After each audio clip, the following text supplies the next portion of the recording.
नमस्कार, आप देख रहे हैं न्यूज फॉर नेशन और मैं हूं आपके साथ शिप्रा झा। बिहार में चुनाव की डुगडुगी अभी नहीं बची है।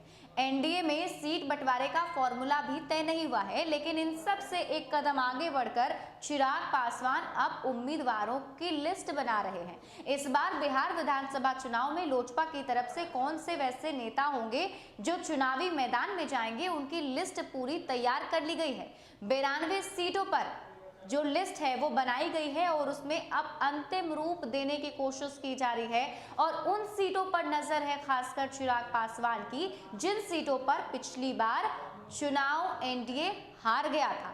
इन सब के अलावा अभी भी चिराग पासवान को ये उम्मीद है कि शायद सीट बंटवारा गत चुनाव के तरह ही इस बार होगा। यानी कि साफ है कि चिराग पासवान ने पहले ही कहा था कि लोकसभा चुनाव में जो सीट फॉर्मूला तय हुआ था, कुछ उसी तरीके का फॉर्मूला विधानसभा के चुनाव में होने वाला है और एक कदम आगे बढ़कर चिराग पासवान अभी से ही उम्मीदवारों की लिस्ट बना रहे हैं। पिछले विधानसभा चुनाव में लोजपा को 42 सीटें मिली थी। उस समय फॉर्मूला लोकसभा सीटों के आधार पर तय हुआ था। एनडीए में रहकर वर्ष 2014 में 7 लोकसभा की सीटें लोजपा को मिली थी। इस आधार पर प्रति लोकसभा 6 विधानसभा क्षेत्र के हिसाब से उसको 42 सीटें दी गई थी।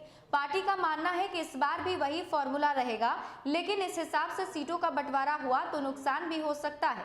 वर्ष 2019 के लोकसभा चुनाव में लोजपा को 6 सीटें मिली थी। इस हिसाब से पुराने फॉर्मूले के अनुसार उसका हक 36 सीटों पर ही बनता है, लेकिन लोजपा नेता पार्टी प्रमुख रामविलास पासवान को मिली राज्यसभा की सीट को भी गिन रहे हैं। उस हिसाब से उनके खाते में जाने वाली सीटों की संख्या फिर से 42 होती है। उधर लोजपा अध्यक्ष चिराग पासवान ने उम्मीदवारी के लिए 3 क्राइटेरिया तय किया था। इस क्राइटेरिया पर अब तक 92 उम्मीदवार खरे उतरे हैं। उनकी सूची पार्टी अध्यक्ष के पास चली गई है। चिराग ने कहा था कि जो उम्मीदवार बनना चाहते हैं उनको कम से कम 25,000 सदस्य पार्टी के लिए बनाना होगा। इसके अलावा अपने क्षेत्र के सभी बूथों पर कमेटी बनानी होगी। साथ ही हर बूथ की समस्या को लिखित रूप से पार्टी को बताना होगा।